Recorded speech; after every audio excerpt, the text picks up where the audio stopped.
NHS tribunal hearing with Mr. Tom Betterby. We'll see how it goes. Got a whole stack of paperwork against me, and got China in me doing all sorts, trying to make me speak, playing Mario Kart to my right ear, which is fucking annoying. So yeah, here goes. Yeah, I'm just on the phone, one sec.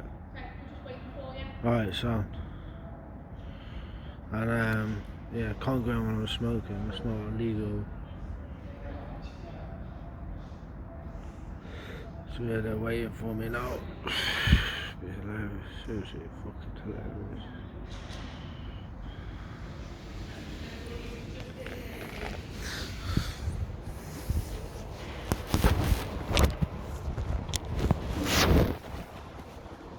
Right. Do you want a cigarette? Oh, yeah, a cigarette. Please take me. Please. You gave me loads. Sure? Yeah, sure.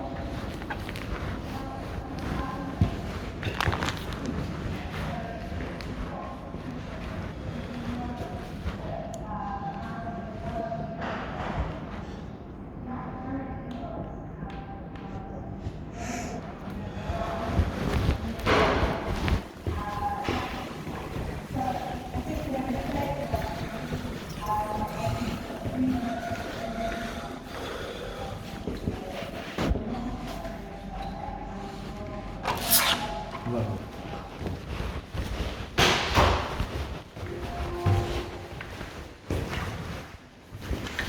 Can I have a tea, please? What you doing? Have a tea, please. Mr. Bryan, is that Mr. I Bryan? need a drink. Can you hear me, Mr. Bryan? Hello, Mr. Talbot. Hello, how are we? Yes. Andy, Tom. Good to see you, and let me just make the introductions, Mr. Bryan, Okay. before we go any further. Right. So I'm tribunal judge. There are two other members of the tribunal. There's Dr. Corser, who will just wave to you, who's the medical member of the tribunal. Sure. And Mr. Ian Taylor, who's the specialist member of the tribunal. Who is the what? Sorry, the bestest. Specialist member. Specialist, Always right. three members of the tribunal. We are here due to a referral because your community treatment order was revoked and you're back on section 3. That's why we're here. It wasn't your application. It was because of an automatic referral. Can I ask what legislation that is, sir? Sorry? Could I ask what legislation that is, sir? Yes, it's under the Mental Health Act. Right. Just hang on for a minute, if you will. You do have a solicitor here, Mr. Barnaby, who is an experienced legal practitioner who will be able to deal with all the legal matters such as the legislation and so on. So if that puts your mind at rest a little bit. He will obviously have the opportunity to answer questions to everybody, starting with yourself and then all the professionals as well who are here. And they are Dr. Ruth, who's your consultant psychiatrist. Then we have Mr. Andrew Graham, who's your care coordinator, and we have the nurse who's sitting with you there. So everybody will have a chance to say what they think and to answer questions from the panel and also from your own solicitor. Can I just ask you, Mr. Betterby, before we go any further, what are the instructions that you received from Mr. Bryan? Well, I mean, all matters are contested, Judge, in essence. Diagnosis and the need on a risk basis for any detention in hospital. So he's asking for discharge? Yes. No, Tom. Okay. I just forgot to mention somebody else who's in the room. That's Miss Mackey. She is a new member of the tribunal who is here purely to observe. She's not taking any part in the decision, and she has therefore, she's just there in the background to listen. So she's muted herself and she's turned off her video. but just so that you know who that person is. Right.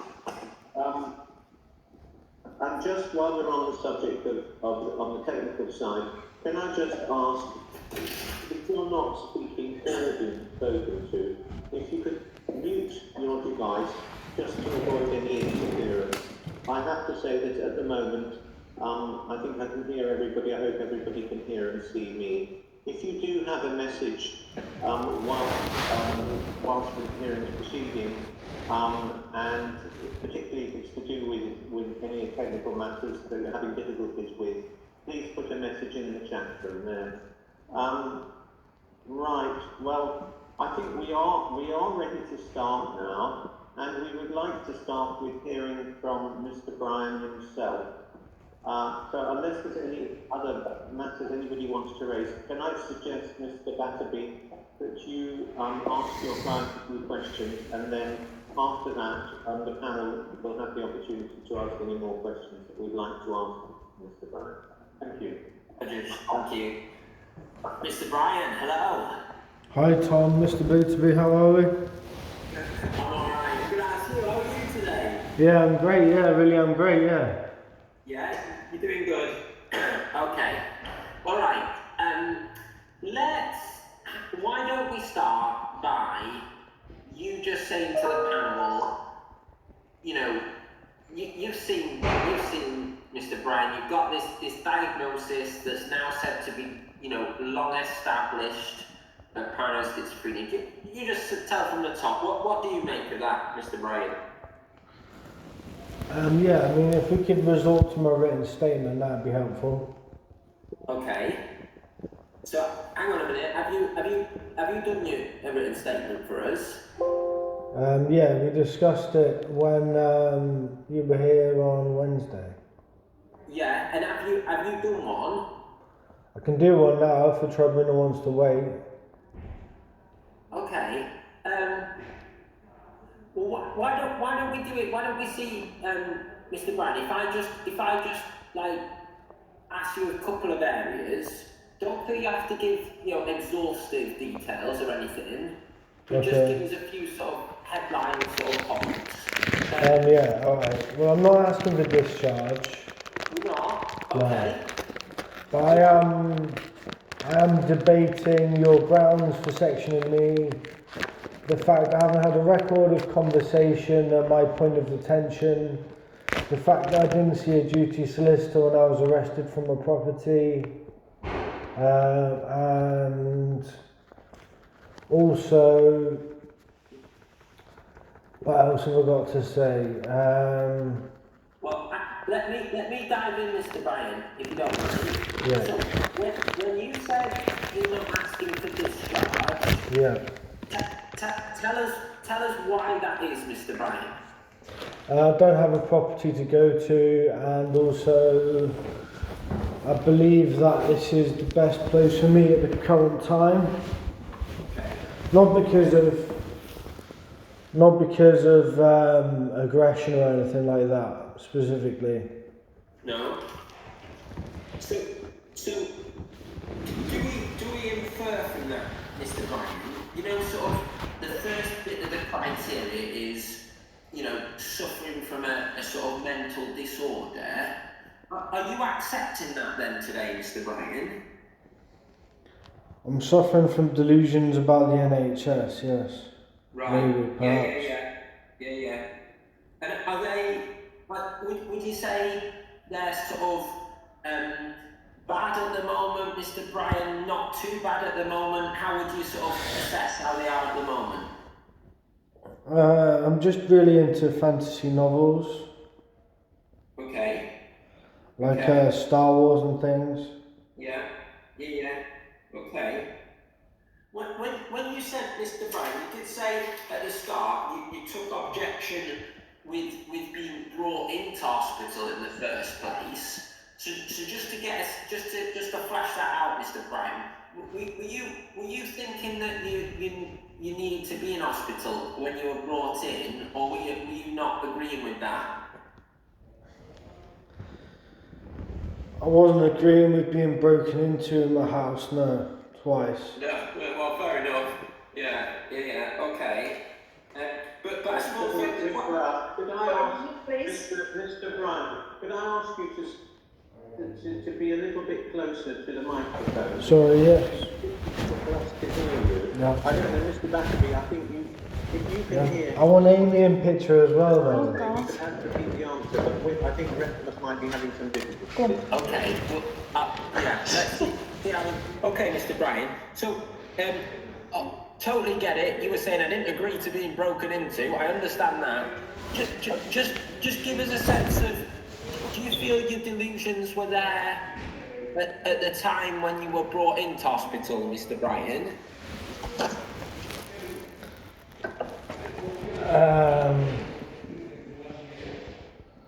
Unsure. Yeah, not sure. Yeah. Because it's been a bit of a rough journey the last few years, Mr. Bryan. I see that we can all see it, that you're on a bit of a sort of cycle of in hospital, out of hospital, aren't you? Do you have any observation about that, Mr. Bryan? Do you think it's right that you've been brought into hospital these number of times, or do you feel it's not right? It contravenes human rights, it contravenes my privacy and all the legislation under human rights law. It Right. contravenes even the acts and policies that the police have. They haven't done due process at any point in time. Yeah. They haven't done, they haven't done anything by the book. Yeah. And I mean, it's just a travesty, really. It really is, I'm afraid. Yeah.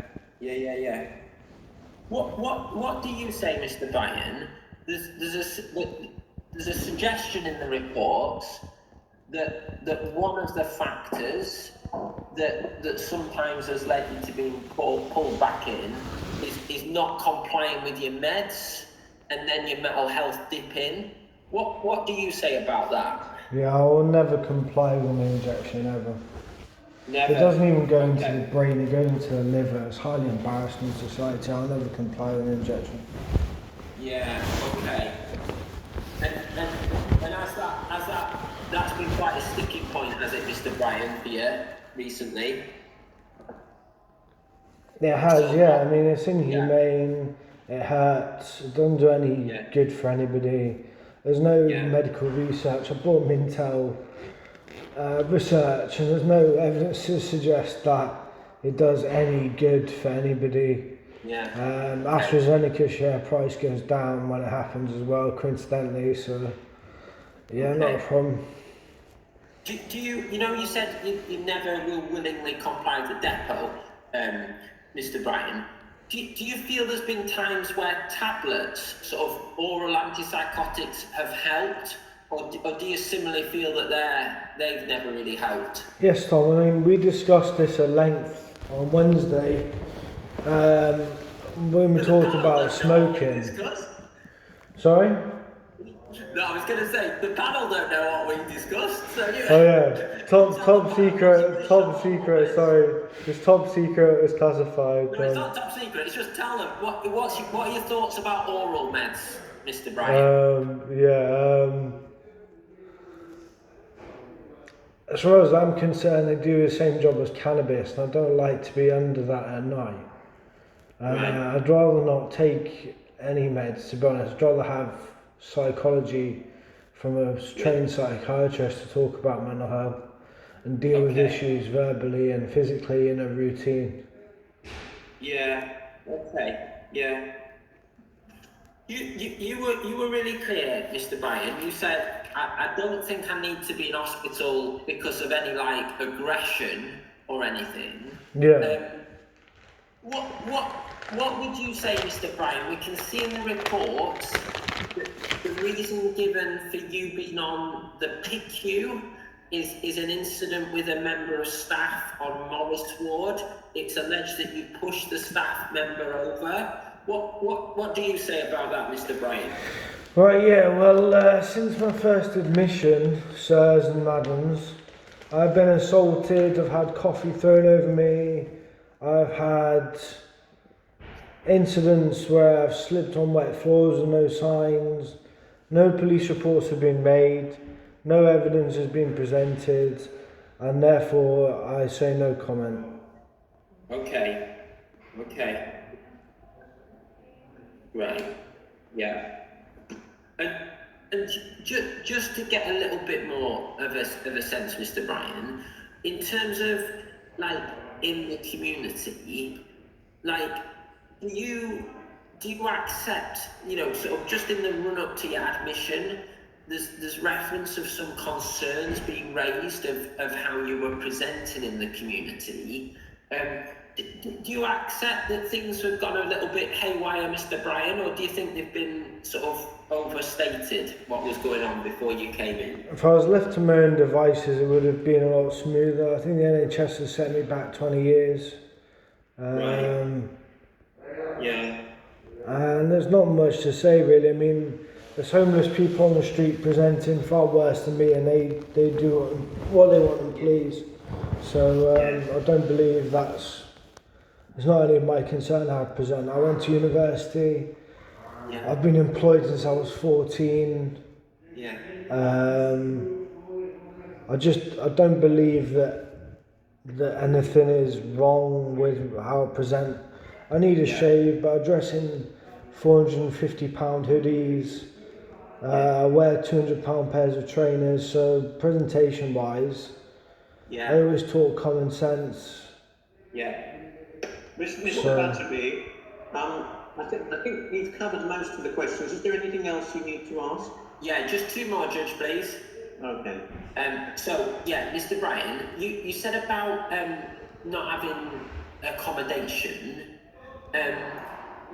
Why is that, Mr. Bryan? What's your understanding of why you've not got accommodation at the moment?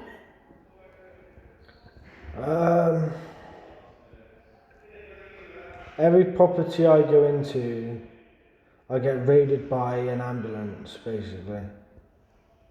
Okay. Yeah.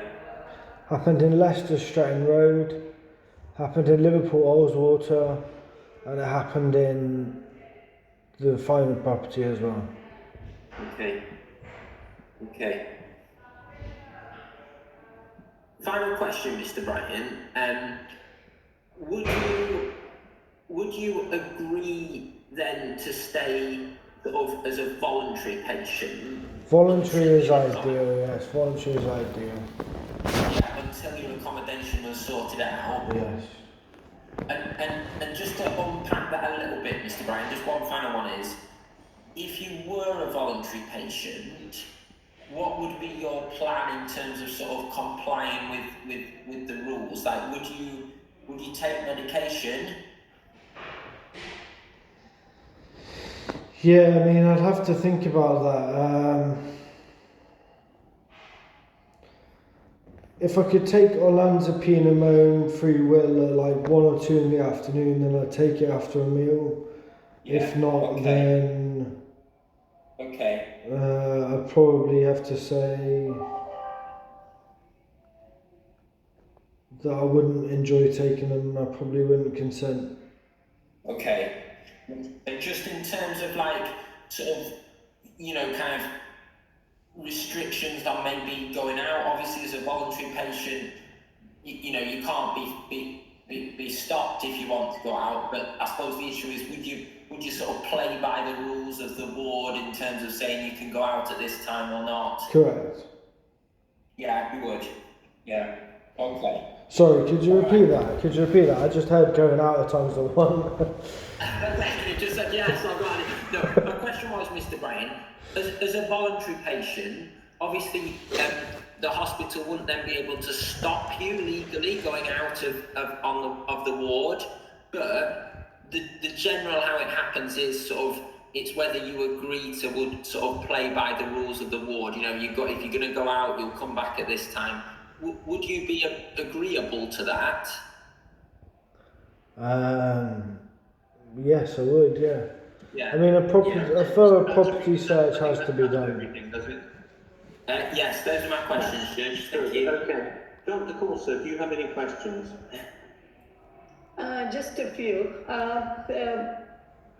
Mr. Bryant, good afternoon. Hello, Dr. Kusa. Hello. Hi. May I ask, why did you attack the female staff on the ward? Has a police report been done about that? Sorry? Has a police report been done? No, I'm not asking about the police report. I'm asking you, why So- did you attack? Are you alleging I've attacked someone without a police report? Right, okay. But we have been told that the attack was very severe one. How do you feel about hitting somebody so badly that she couldn't even walk and she had bruises on her face and everything? Again, I haven't seen any evidence or a police report to suggest that happened, so... Okay, all right. Do you take drugs or alcohol? Do you drink it on a regular basis? Is that a question for mental health? Yeah, it is a question. I'm asking you that do you take drugs, illicit substances? Based on... Okay. Based on what? I didn't understand. Why are you asking that? I don't know what you're Just want to assessing me find on. out whether- Don't know what you're assessing me on, doctor. If you want to get your accreditations out, if you're an accredited substance abuse doctor, then fine, ask me about substance abuse. Yeah. Mr. Bryan, can I just interject for a moment? If you're not prepared to answer some questions, that's fine. Just say I'm not answering and we'll move on to other questions. I'd like to know accreditations before I'm quizzed, Judge. Listen, please. It's Sorry. perfectly appropriate for the medical member to ask you questions like this.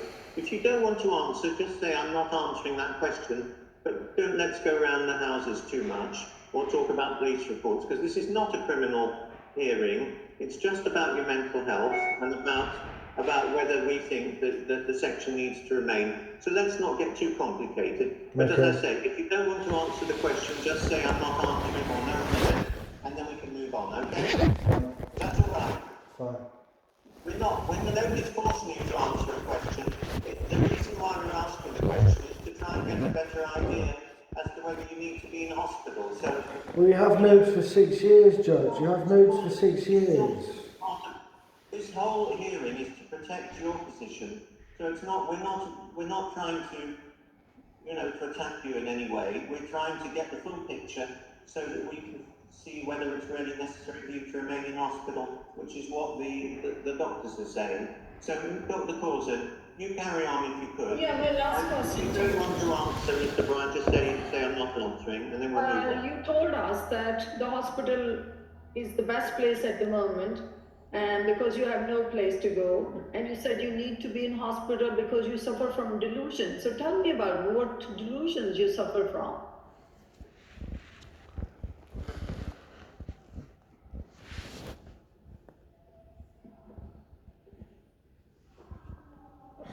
I haven't read the notes. I haven't had a care plan in God knows how long. I haven't read the notes. I haven't had tribunal notes delivered to me, so... Okay, thank you. I have no more questions. Thank you. Okay. Can I ask the specialist member, Ms. Taylor, do you have any questions? I don't know, thank you. Okay. Mr. Bryan, I don't think I have any questions either at this point, but if you stay at the hearing, I'll give you an opportunity right at the end if there's anything that you'd like to tell us that we haven't mentioned yet. Is that okay? And if we could now ask questions to the doctor, and everybody else, could you please mute your devices, not from the person asking the questions, whilst we hear from the doctor. So, Dr. Ruth, can you hear me? I can. Sorry, I can't, thank you. You're the RC, the responsible clinician, is that right? I am, yeah. And you've known him, I presume, since he's come in? On a previous admission as well. Okay, I'll hand over now to Dr. Corser. Hi, thank you very much for your report. Are you the HUE consultant? I am, yes. Right, okay, so you said you had some knowledge of his previous admission as well. Yes. So, can you tell us, is he still in PQ? Yeah, he is still in the picture. Right, okay. And your report specified till the 31st of October. So could you give us any update since then, please? Yeah, so Mr. Bryant he is obviously managed on the PICU. He hasn't had any any further episodes of progression to my knowledge whilst he's been on the PICU, although he is correct that he has been assaulted by other patients on occasions, which is not retaliating.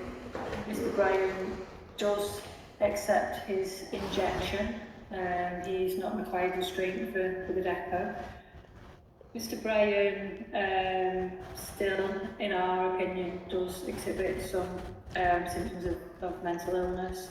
There's still some persecutory beliefs around, for example, things being in his food or his drinks. He believes that there's metal in the soup on the ward. At times, Mr. Bryan has been observed what appears to be responding to unseen stimuli, so showing staff saying when there's things on the ward that staff are unable to see. Mr. Bryan. So could I stop you? So you're saying so far no incidents have happened after the 31st was the last time when he tried to swirl a cup of tea on other staff member, but you're saying he has been attacked by others. Do you know why he was attacked by others and he did not retaliate? What was the issue there? I think one of the occasions was they might have been playing music loudly when other patients were eating or in a room. So I think that was one of the occasions he was pushed. I can't remember all the details of the other ones off the top of my head, but I can double check with them. The one occasion was playing music loudly. Another patient, I think the other time it was nothing to do with Mr. Bryan, it was the other patient who I think shouted at Mr. Bryan, if you carry on like that, and then he pushed Mr. Bryan as well. So he hit him in the face with his palm. So I think these were provoked by other people, not Mr. Bryan. Right. I'm just trying to think whether he is vulnerable to be attacked. Is there any particular reason that he could be attacked? I think the one with the music, I mean, he shouldn't be attacked for playing music, but it was something that was antagonising some of the other patients. I suppose the problem is we're on a PICU, and at present particularly we have a number of really unwell, aggressive people, so it doesn't take much provocation for some of the patients to become aggressive. I don't think there's anything particularly about Mr. Bryan that makes him more vulnerable than other patients.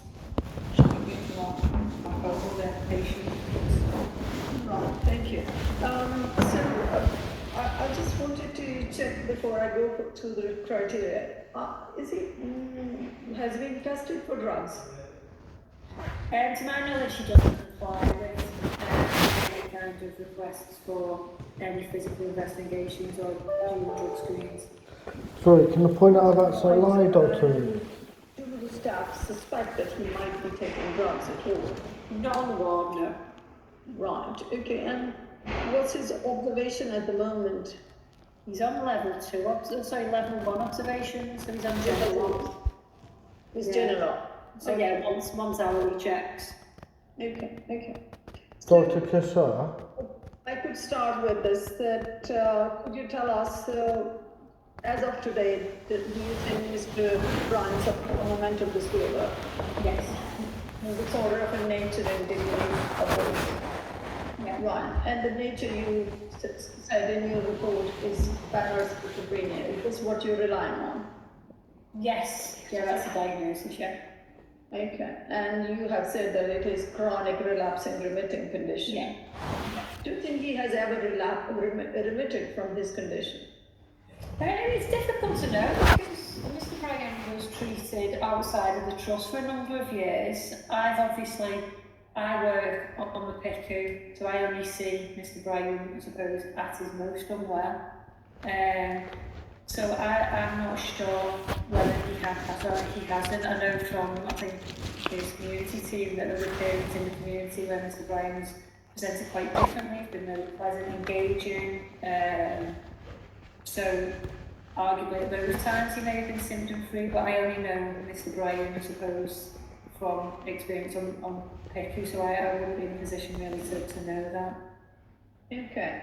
And are you relying, you said you're relying on the degree of the disorder. Can you highlight what are the symptoms in the degree of disorder you're Yeah, so the symptoms are the persecutory beliefs are still quite evident. So Mr. Bryan still has beliefs around things being in the street, particularly on the ward. There are occasions, I suppose, he's very suspicious, he's very guarded. He has lots of, I suppose, beliefs around the NHS. It's difficult to get those specific details of those from him because I suppose when I speak to Mr. Bryan, a lot of his answers are no comment, or so it's difficult to get the detail from him. There have been occasions on the ward where he has appeared to be responding to unseen stimuli, visual, so we would suspect visual hallucinations. There's been lots of beliefs in the past about people, I suppose, trying to put things into his body or affecting his heart, or there's been some beliefs on this admission around inheriting land from famous people when they've died. Right. Prior to his admission to hospital, he had cut the lights switches and cracked them. Has anything like that happened on the ward? Not as far as I'm aware of. Right. Okay. And could you comment on his insight, please? Yeah, so his insight, I suppose, just in this hearing alone, Mr. Bryan has insinuated or suggested that he does have delusions.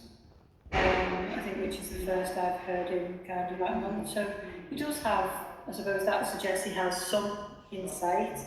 I suppose our view would be that he doesn't have full insight, he doesn't fully accept the diagnosis, he doesn't link some of his experiences to being symptoms of illness, and he doesn't acknowledge the role of medication in people's recovery.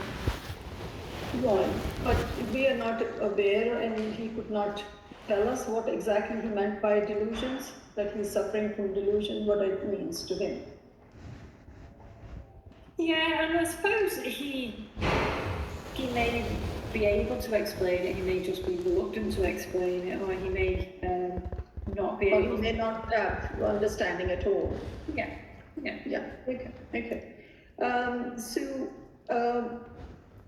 What do you make of him saying that he's happy to stay in hospital because he has no place to stay, to go?